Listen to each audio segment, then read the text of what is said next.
Syndicate ಬ್ಯಾಂಕ್ನ ಆಯೋಜನೆಯಡಿಯಲ್ಲಿ ಕೇಂದ್ರ ಸರ್ಕಾರದ ವಿತ್ತ ಮಂತ್ರಾಲಯದ ಸೂಚನೆಯಂತೆ ಗ್ರಾಹಕರನ್ನು ತಲುಪುವ 2 ದಿನದ ಗ್ರಾಹಕ ಸಂಪರ್ಕ ಉಪಕ್ರಮ ಕಾರ್ಯಕ್ರಮ ಯಶಸ್ವಿಯಾಗಿದೆ.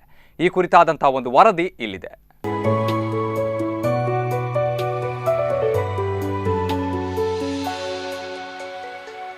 ಸಿಂಡಿಕೇಟ್ ಬ್ಯಾಂಕ್ನ ಆಯೋಜನೆಯಡಿಯಲ್ಲಿ ಕೇಂದ್ರ ಸರ್ಕಾರದ ವಿತ್ತ ಮಂತ್ರಾಲಯದ ಸೂಚನೆಯಂತೆ ಗ್ರಾಹಕರನ್ನು ತಲುಪುವ ಉಪಕ್ರಮ ಕಾರ್ಯಕ್ರಮ ಯಶಸ್ವಿಯಾಗಿ ನಡೆದಿದೆ.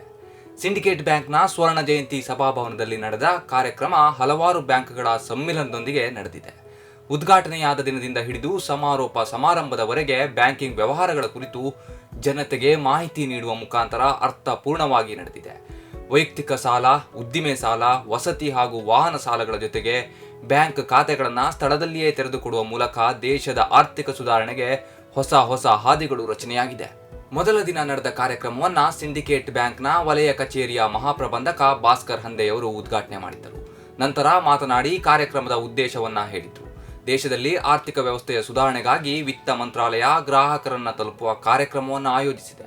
ಎಲ್ಲಾ ಬ್ಯಾಂಕುಗಳು ಒಂದೇ ಸೂರಿನಡಿಯಲ್ಲಿ ಗ್ರಾಹಕರಿಗೆ ತಮ್ಮ ಸವಲತ್ತಿನ ಬಗ್ಗೆ ಮಾಹಿತಿಯನ್ನು ನೀಡಬೇಕು ಎಂಬುದು ಇದರ ಮುಖ್ಯ ಉದ್ದೇಶವಾಗಿದೆ ಎಂದು ತಿಳಿಸಿದರು.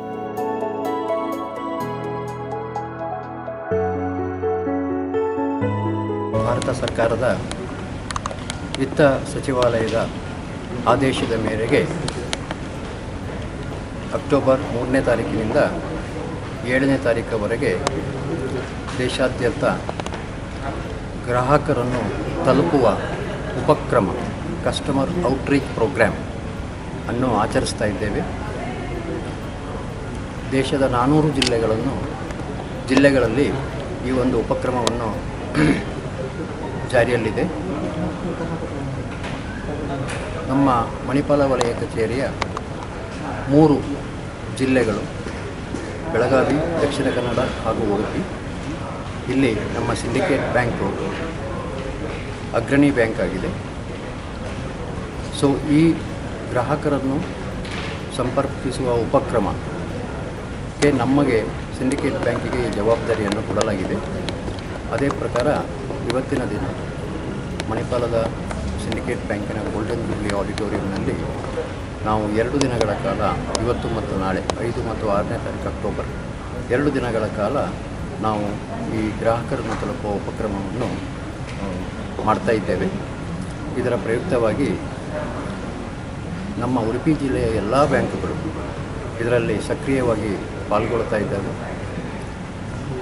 ಸಾಧಾರಣ 350 ವಿವಿಧ ಬ್ಯಾಂಕುಗಳ ಶಾಖೆಗಳನ್ನು ಉಡುಪಿ ಜಿಲ್ಲೆಯಲ್ಲಿ ಇದೆ. ಎಲ್ಲ ಶಾಖೆಗಳಿಂದ ಹೊಸ ಗ್ರಾಹಕರಿಗೆ ವಿವಿಧ ಥರದ ಸಾಲಗಳನ್ನು ಕೊಡುವಂತಹ ಸಾಲ ಮಂಜೂರಿ ಪತ್ರಗಳನ್ನು ಇವತ್ತು ವಿತರಣೆ ಮಾಡ್ತಾ ಇದ್ದೇವೆ. ಅದರ ಜೊತೆಗೆ ಗ್ರಾಹಕರಿಗೆ ಡಿಜಿಟಲ್ ಬ್ಯಾಂಕಿಂಗ್ ಬಗ್ಗೆ ಹಾಗೂ ಆಧಾರ್ ಅಥವಾ mobile banking, mobile seeding, Aadhaar seeding ಇದರ ಬಗ್ಗೆ ಕೂಡ ಹೆಚ್ಚಿನ ಮಾಹಿತಿಗಳನ್ನು ನಾವು ಕೊಡಲಿದ್ದೇವೆ. ಪ್ರಧಾನಮಂತ್ರಿಯವರ ಮುದ್ರಾ ಯೋಜನೆ ಅಥವಾ ಸ್ಟ್ಯಾಂಡಪ್ ಇಂಡಿಯಾ, PMEGP ಮುಂತಾದ ಹಲವಾರು ಕೇಂದ್ರ ಸರ್ಕಾರದ ಯೋಜನೆಗಳಿಗೆ ನಾವು ಇಲ್ಲಿ ಹೆಚ್ಚು ಒತ್ತು ಕೊಟ್ಟು ಅದರ ಬಗ್ಗೆ ಹೆಚ್ಚಿನ ಮಾಹಿತಿಯನ್ನು ಗ್ರಾಹಕರು ಹಾಗೂ ಗ್ರಾಹಕರೇತರರಿಗೆ ಇವತ್ತಿನ ದಿನ ಕೊಡಲಿದ್ದೇವೆ.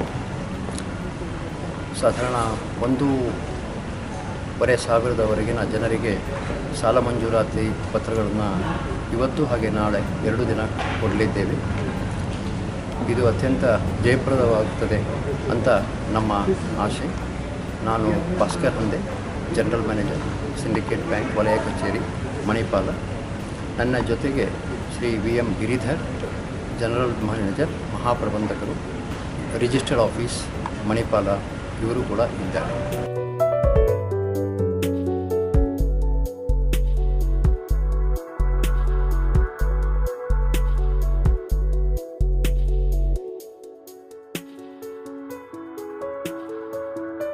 ಗ್ರಾಹಕ ಉಪಕ್ರಮದ ಕಾರ್ಯಕ್ರಮ ಕೊನೆಯ ಕ್ಷಣವಾದ ಸಮಾರೋಪ ಸಮಾರಂಭದಲ್ಲಿ ಮಾತನಾಡಿದ ಭಾಸ್ಕರ್ ಹಂದೆಯವರು ಜಿಲ್ಲೆಯ ಅಗ್ರಣಿ ಬ್ಯಾಂಕ್ ಆದ ಸಿಂಡಿಕೇಟ್ ಬ್ಯಾಂಕ್ನ ಆಯೋಜನೆಯಲ್ಲಿ ನಡೆದ ಗ್ರಾಹಕರನ್ನು ತಲುಪುವ ಉಪಕ್ರಮ ಯಶಸ್ವಿಯಾಗಿ ನಡೆದಿದೆ. 2 ದಿನಗಳ ಕಾಲ ಮಣಿಪಾಲದ ಸಿಂಡಿಕೇಟ್ ಬ್ಯಾಂಕ್ನ ಸ್ವರ್ಣ ಜಯಂತಿ ಸಭಾಭವನದಲ್ಲಿ ನಡೆದ ಕಾರ್ಯಕ್ರಮದಲ್ಲಿ 1302 ಫಲಾನುಭವಿಗಳಿಗೆ ಸಾಲ ಮಂಜೂರಾತಿ ಪತ್ರವನ್ನು ನೀಡಲಾಯಿತು. ಜಿಲ್ಲೆಯ 23 ಬ್ಯಾಂಕ್ಗಳು ಈ ಕಾರ್ಯಕ್ರಮದಲ್ಲಿ ಪಾಲ್ಗೊಂಡಿದ್ದು 103 ಕೋಟಿ ರೂಪಾಯಿ ಸಾಲವನ್ನು ಬಿಡುಗಡೆ ಮಾಡಲಾಯಿತು. ಸಿಂಡಿಕೇಟ್ ಬ್ಯಾಂಕ್ನ ವತಿಯಿಂದ 440 ಖಾತೆದಾರರಿಗೆ 32 ಕೋಟಿ ರೂಪಾಯಿ ಸಾಲವನ್ನು ನೀಡಲಾಗಿದೆ. 2 ದಿನಗಳಲ್ಲಿ ಕೇಂದ್ರ ಸರ್ಕಾರದ ವಿವಿಧ ಯೋಜನೆಗಳು, ಡಿಜಿಟಲ್ ಇಂಡಿಯಾ, ಕ್ಯಾಶ್ಲೆಸ್ ವ್ಯವಹಾರ ಮತ್ತಿತರ ಹಣಕಾಸು ವ್ಯವಹಾರದ ಬಗ್ಗೆ ಜನರಿಗೆ ಮಾಹಿತಿಯನ್ನು ನೀಡಲಾಗಿದೆ ಎಂದು ಸಿಂಡಿಕೇಟ್ ಬ್ಯಾಂಕ್ನ ವಲಯ ಕಚೇರಿಯ ಮಹಾಪ್ರಬಂಧಕ ಭಾಸ್ಕರ್ ಹಂದೆಯವರು ಹೇಳಿದ್ದಾರೆ. ಇದು ಸಿಂಡಿಕೇಟ್ ಬ್ಯಾಂಕಿನ ಕಾರ್ಯಕ್ರಮ ಒಂದೇ ಅಲ್ಲ.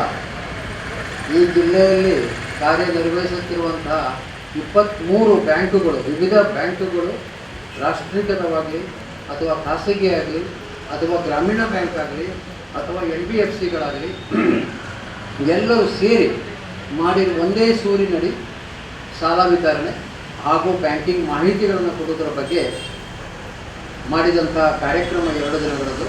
ಸಿಂಡಿಕೇಟ್ ಬ್ಯಾಂಕ್ ಅಗ್ರಣಿ ಬ್ಯಾಂಕ್ ಆಗೋದ್ರಿಂದ ಉಡುಪಿ ಜಿಲ್ಲೆಯಲ್ಲಿ ನಾವು ಇದನ್ನು ನೆರವೇರಿಸುವಂಥ ಜವಾಬ್ದಾರಿಯನ್ನು ಕೊಟ್ಟಿದ್ದಾರೆ ಹೊರತುವೆ ಎಲ್ಲ ಬ್ಯಾಂಕುಗಳು ಇದರಲ್ಲಿ ಸಕ್ರಿಯವಾಗಿ ಭಾಗವಹಿಸಿದ್ದಾರೆ. ಈಗ ಸಿಕ್ಕಿದ ಅಂಕಿಅಂಶಗಳ ಪ್ರಕಾರ ಈ 2 ದಿನಗಳಲ್ಲಿ ಸಾಧಾರಣ 1302 ಫಲಾನುಭವಿಗಳಿಗೆ ಒಟ್ಟು 103 ಕೋಟಿವರೆಗಿನ ಸಾಲ ಮಂಜೂರಾತಿ ಪತ್ರಗಳನ್ನು ಎಲ್ಲ ಬ್ಯಾಂಕುಗಳು ಸೇರಿ ಇದರಲ್ಲಿ ಕೊಟ್ಟಿದ್ದಾರೆ. ಎಲ್ಲ ಥರದ ಸಾಲಗಳು ಅಂದರೆ ನಿಮಗೆ ವೈಯಕ್ತಿಕ ಸಾಲಗಳಿಂದ ಹಿಡಿದು ಕಾರ್ ಲೋನಿಂದ ಹಿಡಿದು ವೆಹಿಕಲ್ ಲೋನಿಂದ ಹಿಡಿದು ಹೌಸಿಂಗ್ ಲೋನಿಂದ ಹಿಡಿದು ನಿಮಗೆ ಸಣ್ಣ ಅತಿ ಸಣ್ಣ ಉದ್ದಿಮೆಗಳಿಗೆ ಸಮೇತವಾಗಿ ಹಾಗೂ ಕೃಷಿ ಕ್ಷೇತ್ರಕ್ಕೆ ಸಮೇತವಾಗಿ ಎಲ್ಲ ಥರದ ಸಾಲಗಳನ್ನು ನಿನ್ನೆ ಹಾಗೂ ಇವತ್ತಿನ ದಿನ ಕೊಡಲಾಗಿದೆ. ಬಹಳ ಯಶಸ್ವಿಯಾಗಿ ನಡೆದಿದೆ. ಸಾಧಾರಣ 1,500ಕ್ಕಿಂತ ಜಾಸ್ತಿ ಜನ ಈ ಒಂದು ಸಮಾರಂಭಕ್ಕೆ ಬಂದು ಹೋಗಿದ್ದಾರೆ. ಅದರಲ್ಲಿ 1302 ಜನರಿಗೆ ನಾವು ಸಾಲ ಪತ್ರಗಳನ್ನು ವಿತರಣೆ ಮಾಡಿದ್ದೇವೆ. ಹಾಗೂ ಹೆಚ್ಚಿನ ದರದಲ್ಲಿ ಮಾಹಿತಿಗಳನ್ನು ಕೂಡ ಡಿಜಿಟಲ್ ಬ್ಯಾಂಕಿಂಗ್ ಬಗ್ಗೆ ಆಗಲಿ, MSME ಬಗ್ಗೆ ಆಗಲಿ ಅಥವಾ ರಿಟೇಲ್ ಬ್ಯಾಂಕಿಂಗ್ ಬಗ್ಗೆ ಆಗಲಿ ಅಥವಾ ಕೃಷಿ ಬಗ್ಗೆ ಆಗಲಿ ಸಾಕಷ್ಟು ಮಾಹಿತಿಗಳನ್ನು ನಾವು ನಿನ್ನೆ ನೆರೆದವರು ಎಲ್ಲರಿಗೂ ಕೊಟ್ಟಿದ್ದೇವೆ. ಯಾಕಂತಂದರೆ ಈ ದೇಶದಲ್ಲಿ ಪ್ರತಿಯೊಬ್ಬ ಪ್ರಜೆಗೂ ಕೂಡ ತಿಳಿದುಕೊಳ್ಳುವಂಥ ಹಕ್ಕು ಇದೆ. ಆರ್ಥಿಕ ಸಂಬಂಧವಾಗಿ ಈ ದೇಶದಲ್ಲಿ ಏನು ನಡೀತಾ ಇದೆ, ಏನಾಗಿದೆ, ಇದರಲ್ಲಿ ನಮ್ಮ ಕರ್ತವ್ಯ ಏನು, ನಮ್ಮ ಭಾಗಿತ್ವ ಏನು ಅನ್ನೋದ್ರ ಬಗ್ಗೆ ಕಂಪ್ಲೀಟಾಗಿ ಅವರಿಗೆ ಸಂಪೂರ್ಣವಾಗಿ ಮಾಹಿತಿ ದೊರಕಬೇಕಾಗಿದ್ದು, ಅವರಿಗೆ ಕೊಡಬೇಕಾಗಿದ್ದು ಎಲ್ಲರ ಆದ್ಯ ಕರ್ತವ್ಯ. ಅದರಲ್ಲಿ ಬ್ಯಾಂಕುಗಳ ಆದ್ಯ ಕರ್ತವ್ಯ ಆರ್ಥಿಕ ಸೇರ್ಪಡೆ, ವಿತ್ತೀಯ ಸೇರ್ಪಡೆ ಹಾಗೂ ಅವರಿಗೆ ಬೇಕಾದ ಹಣಕಾಸಿನ ಸಹಾಯ ಹಾಗೂ ಅವರಿಗೆ ಬೇಕಾದ ಡಿಜಿಟಲ್ ಬ್ಯಾಂಕಿಂಗ್ ಬಗ್ಗೆ ಬೇಕಾದ ಮಾಹಿತಿಗಳು, ಅವರಿಗೆ ಇಂಟರ್ನೆಟ್ ಬ್ಯಾಂಕಿಂಗ್ ಆಗಲಿ, ಮೊಬೈಲ್ ಬ್ಯಾಂಕಿಂಗ್ ಆಗಲಿ, ಭೀಮ್ UPI ಆಗಲಿ ಅಥವಾ ಮುದ್ರಾ ಲೋನ್ಗಳಾಗಲಿ ಅಥವಾ ಸ್ಟ್ಯಾಂಡಪ್ ಇಂಡಿಯಾ ಲೋನ್ ಆಗಲಿ ಅಥವಾ PMAY ಪ್ರೈಮ್ ಮಿನಿಸ್ಟರ್ಸ್ ಆವಾಸ್ ಯೋಜನೆ ಆಗಲಿ, ಯಾವುದೇ ಥರದ ಸಾಲ ಸೌಲಭ್ಯಗಳಾಗಲಿ ಮಾಹಿತಿಗಳನ್ನಾಗಲಿ ಅವರಿಗೆ ನಾಲೆಜ್ ಇನ್ಕ್ರೀಸ್ ಮಾಡುವಂಥ ಒಂದು ಪರಿಕ್ರಮ ಬಾಧ್ಯತೆ ನಮ್ಮ ಬ್ಯಾಂಕ್ಗಳದಾಗಿದೆ. ಅದನ್ನು ನಿಟ್ಟಿನಲ್ಲಿಟ್ಟುಕೊಂಡು ಈ ಹಬ್ಬದ ಸಡಗರ, ಈಗ ನವರಾತ್ರಿ ನಡೀತಾ ಉಂಟು, ಇನ್ನು ದೀಪಾವಳಿ ಬರ್ತಾ ಇದೆ, ಇದರಲ್ಲಿ ಹೆಚ್ಚಿನ ಜನರಿಗೆ ಒಂದು ಆಸ್ಪೀಷಿಯಸ್ ಅಂತ ಒಳ್ಳೆಯ ದಿನಗಳಂತೇಳಿ ಹಲವಾರು ಚಟುವಟಿಕೆಗಳನ್ನು ತಂದಿಟ್ಕೊಡ್ತಾರೆ. ಅವರಿಗೆ ಹಣಕಾಸಿನ ನೆರವಿಗೋಸ್ಕರ ನಿನ್ನೆ ಎಲ್ಲ ಬ್ಯಾಂಕುಗಳು ಸೇರಿ ಇಲ್ಲಿ ಸಿಂಡಿಕೇಟ್ ಬ್ಯಾಂಕಿನ ಗೋಲ್ಡನ್ ಜುಬ್ಲಿ ಆಡಿಟೋರಿಯಂನಲ್ಲಿ ಈ ಕಾರ್ಯಕ್ರಮವನ್ನು ನಡೆಸುತ್ತಿದ್ದೇವೆ. ನಮಗೆ ಬಹಳಷ್ಟು ಖುಷಿಯಾಗಿದೆ. ಎಲ್ಲರೂ ಸಕ್ರಿಯವಾಗಿ, ಎಲ್ಲ ಬ್ಯಾಂಕಿನವರು ಹಾಗೂ ಎಲ್ಲ ಫಲಾನುಭವಿಗಳು ಕೂಡ ಸಕ್ರಿಯವಾಗಿ ಇದರಲ್ಲಿ ಭಾಗವಹಿಸಿದ್ದಾರೆ. ಎಲ್ಲ ಬ್ಯಾಂಕುಗಳು ಕೂಡ ಸಕ್ರಿಯವಾಗಿ ಭಾಗವಹಿಸಿದ್ದಾರೆ. ಯಾಕಂತ ಹೇಳಿದ್ರೆ ಈ ಆರ್ಥಿಕ ಪ್ರಗತಿಗೆ, ದೇಶದ ಆರ್ಥಿಕ ಪ್ರಗತಿಗೆ ಬ್ಯಾಂಕುಗಳು ಮಹತ್ತರ ಪಾತ್ರವನ್ನು ವಹಿಸ್ತಾರೆ. ಪ್ರತಿಯೊಬ್ಬ ವ್ಯಕ್ತಿಯ ಪರ್ ಕ್ಯಾಪಿಟಲ್ ಇನ್ಕಮ್ ಏನಿದೆ, ಅವರ ಆದಾಯವನ್ನು ಇನ್ಕ್ರೀಸ್ ಮಾಡಲಿಕ್ಕೆ, ಹೆಚ್ಚಿಗೆ ಮಾಡಲಿಕ್ಕೆ ಬ್ಯಾಂಕುಗಳ ಪಾತ್ರ ಬಹಳ ಮಹತ್ವವಾಗಿರುವಂಥದ್ದು. ಇವತ್ತಿನ ದಿನ ಅಗ್ರಿಕಲ್ಚರ್ ಸೆಕ್ಟರ್ ಆಗಲಿ ಅಥವಾ ಉದ್ಯೋಗದ ಸೆಕ್ಟರ್, MSME ಸೆಕ್ಟರ್ ಆಗಲಿ ಅಥವಾ ನಿಮಗೆ ಕೃಷಿ ಸೆಕ್ಟರ್ ಆಗಲಿ GDPಗೆ ಬಹಳ ಕಾಂಟ್ರಿಬ್ಯೂಷನ್ ಮಾಡ್ತಾ ಇದೆ. ಈಗ ಸದ್ಯದಲ್ಲಿರುವಂಥ 5% GDP 7%ಗಿಂತ ಜಾಸ್ತಿ ಹೋಗುವ ಸದ್ಯದಲ್ಲೇ ಸಂಭವ ಇದೆ ಅಂತ ಇಂಟರ್ನ್ಯಾಷನಲ್ ಮಾನಿಟರಿ ಫಂಡ್ IMFನವರು ಒಂದು ಹೇಳಿಕೆಯನ್ನು ಕೊಟ್ಟಿದ್ದಾರೆ. 2025ರಲ್ಲಿ ನಮ್ಮ ಭಾರತ ದೇಶ ಆರ್ಥಿಕವಾಗಿ ದ ಸೆಕೆಂಡ್ ಬಿಗ್ಗೆಸ್ಟ್ ಇಕಾನಮಿ ಆಗಬೇಕು, next United States of America, ಅಂದರೆ ಅಮೇರಿಕದ ನಂತರ 2ನೇ ಆರ್ಥಿಕವಾಗಿ ಬಲಿಷ್ಠವಾದ ರಾಷ್ಟ್ರ ನಮ್ಮ ಹಿಂದೂಸ್ತಾನ್ ಅಥವಾ ಇಂಡಿಯಾ ಆಗಬೇಕು, ಭಾರತ ದೇಶ ಆಗಬೇಕು ಅನ್ನುವಂಥ ಒಂದು ಕೇಂದ್ರ ಸರ್ಕಾರದ ಕನಸು, ಪ್ರಧಾನಮಂತ್ರಿ ಅವರ ಕನಸು, ಅದನ್ನೆಲ್ಲ ನೆನಸು ಮಾಡ್ಕೊಳ್ಬೇಕಾಗಿರೋದು ನಮ್ಮೊಬ್ಬರ ಪ್ರತಿಯೊಬ್ಬರ ಆದ್ಯ ಕರ್ತವ್ಯ. ಯಾಕಂತ ಹೇಳಿದರೆ ಇವತ್ತಿನ ದಿನ ಯಂಗರ್ ಜನ್ರೇಷನ್ ಪಾಪ್ಯುಲೇಷನ್ ಜಾಸ್ತಿ ಆಗ್ತಾ ಇದೆ. ಪ್ರತಿಯೊಬ್ಬರಿಗೂ ಸರ್ಕಾರ ನೌಕರಿಯನ್ನು ಕೊಡುವ ಸಾಧ್ಯತೆಯೇ ಇಲ್ಲ, ಅಷ್ಟು ಎಂಪ್ಲಾಯ್ಮೆಂಟ್ ಜನ್ರೇಷನ್ ಆಗೋದಿಲ್ಲ. ಆದ್ದರಿಂದ ಪ್ರತಿಯೊಬ್ಬರು ಸ್ವೋದ್ಯೋಗದಲ್ಲಿ ತೊಡಗಿಕೊಂಡು ತಮ್ಮದೇ ಆದ ಉದ್ಯೋಗವನ್ನು ಮಾಡಿಕೊಂಡು 4 ಜನರಿಗೆ ಅವರೇ ಉದ್ಯೋಗವನ್ನು ಕೊಡುವಂಥ ಒಂದು ಪರಿಸ್ಥಿತಿ ನಿರ್ಮಾಣ ಆಗಬೇಕು. ಆವಾಗ ಆರ್ಥಿಕತೆ ಬೆಳವಣಿಗೆ ಆಗ್ತದೆ. ಅದಕ್ಕೆ ಸಂಬಂಧವಾಗಿ ರೂಟ್ ಸೆಟ್ಟಿನವರು ಸಾಕಷ್ಟು ಟ್ರೈನಿಂಗು ಮತ್ತು ತರಬೇತಿಯನ್ನು ಕೊಡ್ತಾ ಇದ್ದಾರೆ. 2025ರಲ್ಲಿ ಈ ದೇಶ ಬಲಿಷ್ಠವಾದ 2ನೇ ರಾಷ್ಟ್ರ ಆಗಲಿ ಅಂತ ಹಾರೈಸ್ತಾ ಈ 2 ದಿನಗಳ ಕಾರ್ಯಕ್ರಮಕ್ಕೆ ಎಲ್ಲ ಬ್ಯಾಂಕಿನವರು ಸಕ್ರಿಯವಾಗಿ ಭಾಗವಹಿಸಿದ್ದಾರೆ. ಅವರೆಲ್ಲರಿಗೂ ನನ್ನ ವಂದನೆಗಳನ್ನು ತಿಳಿಸುತ್ತಾ ನನ್ನ 2 ಮಾತುಗಳನ್ನು ಮುಗಿಸ್ತೇನೆ. ಇನ್ನು ಈ ಸಂದರ್ಭದಲ್ಲಿ ಸಿಂಡಿಕೇಟ್ ಬ್ಯಾಂಕ್ನ ಪರಿವೀಕ್ಷಣಾ ವಿಭಾಗದ ಪಂಜೀಕೃತ ಕಾರ್ಯಾಲಯದ ಮಹಾಪ್ರಬಂಧಕ MV ಗಿರಿಧರ್, ಕೆನರಾ ಬ್ಯಾಂಕ್ನ ಉಪಮಹಾಪ್ರಬಂಧಕ BP ನಂಜುಂಡಪ್ಪ, ಸಿಂಡಿಕೇಟ್ ಬ್ಯಾಂಕ್ನ ಲೀಡ್ ಬ್ಯಾಂಕ್ನ ಮುಖ್ಯ ಪ್ರಬಂಧಕ ರುದ್ರೇಶ್ DC, ಗ್ರಾಹಕರು, ಬ್ಯಾಂಕ್ಗಳ ಸಿಬ್ಬಂದಿಗಳು ಉಪಸ್ಥಿತರಿದ್ದರು. ನಾನು ರಾಜೇಶ್ ಅಂತ, ನನ್ನ ಇದು ವಾಸಸ್ಥಳ ಉಡುಪಿ, ನನ್ನ ಅಗ್ರಿಕಲ್ಚರ್ ಜಾಗದಲ್ಲಿರೋದು ಕುಕ್ಕರ್ಣೆ ಅಂತ. ಮತ್ತು ನನ್ನದು ಸಾಧಾರಣ 25 ವರ್ಷದಿಂದ ನನ್ನ 3 ಅಕೌಂಟ್ ಕೂಡ ಸಿಂಡಿಕೇಟ್ ಬ್ಯಾಂಕ್ನಲ್ಲಿ ನಾನು ಮಾಡ್ಕೊಂಡಿದ್ದೇನೆ ಹೇಳಲಿಕ್ಕೆ ತುಂಬ ನನಗೆ ಹೆಮ್ಮೆ ಆಗ್ತದೆ. ನಾನು ಮಂಗಳೂರಲ್ಲಿ ಲಾಡ್ಜಿಂಗ್ ಹೌಸ್ ಬಿಸ್ನೆಸ್ ಮಾಡ್ಕೊಂಡಿದ್ದೇನೆ. ಮತ್ತು ಕೊಕ್ಕರ್ಣೆಯಲ್ಲಿ ನನಗೆ ಅಗ್ರಿಕಲ್ಚರ್ ಲ್ಯಾಂಡ್ ಮತ್ತು ಕಮರ್ಷಿಯಲ್ ಪ್ರಾಪರ್ಟೀಸ್ ಇದೆ.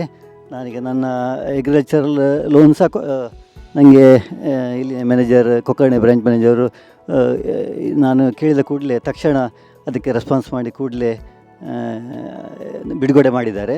ನಮಸ್ತೆ, ನಾನು ಮಮತಾ ಕಡಿಯಾಳಿ ಅಂತ. ಕರ್ನಾಟಕ ವಿಕಾಸ ಗ್ರಾಮೀಣ ಬ್ಯಾಂಕ್ ಮುಖ್ಯ ಶಾಖೆಯಿಂದ ನನಗೆ ಇವತ್ತು 2 ಲಕ್ಷದ ಸಾಲವನ್ನು ವಿತರಣಾ ಪತ್ರವನ್ನು ಕೊಟ್ಟಿದ್ದಾರೆ. ನಾನು ಪ್ರಥಮವಾಗಿ ನನ್ನ ಬ್ಯಾಂಕ್ ಅಕೌಂಟನ್ನು ಕರ್ನಾಟಕ ವಿಕಾಸ ಗ್ರಾಮೀಣ ಬ್ಯಾಂಕ್ ಮುಖ್ಯ ಶಾಖೆಯಲ್ಲಿ ಪ್ರಾರಂಭಿಸಿದೆ. ಮೊದಲಿಗೆ ನನಗೆ ಒಂದು 50,000 ರೂಪಾಯಿ ಸಾಲವನ್ನು ಕೊಟ್ಟಿದ್ದರು. ಅದನ್ನು ತತ್ಕ್ಷಣ 1 ವರ್ಷದಲ್ಲಿ ನಾನು ಮರುಪಾವತಿ ಮಾಡಿದೆ. ನನ್ನದೊಂದು ಜನರಲ್ ಸ್ಟೋರ್ ಉಂಟು. ಹಾಗಾಗಿ ನನ್ನ ವ್ಯವಹಾರವನ್ನು ನೋಡಿ ಮತ್ತೆ ನಾನು ಅದನ್ನು ಉತ್ತಮಪಡಿಸ್ಕೊಳ್ಳಿಕ್ಕೆ ಇದೊಂದು 2 ಲಕ್ಷವನ್ನು ಸಾಲವನ್ನು ಕೇಳಿದೆ. 1 ವಾರದಲ್ಲಿ ಅದನ್ನು ನನಗೆ ಸ್ಯಾಂಕ್ಷನ್ ಮಾಡಿ ಕೊಟ್ಟಿದ್ದಾರೆ. ಧನ್ಯವಾದ ಸರ್. ನಾನು ಕರ್ನಾಟಕ ವಿಕಾಸ ಗ್ರಾಮೀಣ ಬ್ಯಾಂಕ್ ಇಂದ್ರಾಳಿ ಶಾಖೆಯಲ್ಲಿ ಸುಮಾರು 5 ವರ್ಷದಿಂದ ಒಂದು ಗ್ರಾಹಕರಾಗಿದ್ದೇನೆ. ನಾನು ಜಯ ಪೂಜಾರಿ ಅಂತೇಳಿ. ನಮ್ಮದು ರೈಲ್ವೆ ಸ್ಟೇಷನ್ ಹತ್ರ ಒಂದು ಗಿರಣಿ ಅಂಗಡಿ ಮತ್ತು ಬೋರ್ಡಿಂಗ್ ಆ್ಯಂಡ್ ಲಾಡ್ಜಿಂಗ್ ಉಂಟು. ನಮ್ಮ ಇಂದ್ರಾಳಿ ಶಾಖೆ ಮ್ಯಾನೇಜರ್ ಹತ್ರ ಕೇಳಿದಾಗ ನಮಗೆ ಒಂದು ಸಾಲ ಬೇಕು ಸ್ವಲ್ಪ ಅಂತ ಹೇಳಿದ್ದಕ್ಕೆ ಅವರು 5 ಲಕ್ಷ ರೂಪಾಯಿಗಳನ್ನು ಸ್ಯಾಂಕ್ಷನ್ ಮಾಡಿಕೊಟ್ಟಿದ್ದಾರೆ. ಈ ಕರ್ನಾಟಕ ಗ್ರಾಮೀಣ ಬ್ಯಾಂಕಿನ ಇಂದ್ರಾಳಿ ಶಾಖೆ ಹಾಗೂ ಮತ್ತು ಎಲ್ಲ ಸಿಬ್ಬಂದಿಯವರಿಗೂ ನನ್ನ ಅನಂತ ಧನ್ಯವಾದ ಅರ್ಪಿಸ್ತಾ ನಾನು ಈ ಒಂದು ಮಾತನ್ನು ಮುಗಿಸ್ತೇನೆ.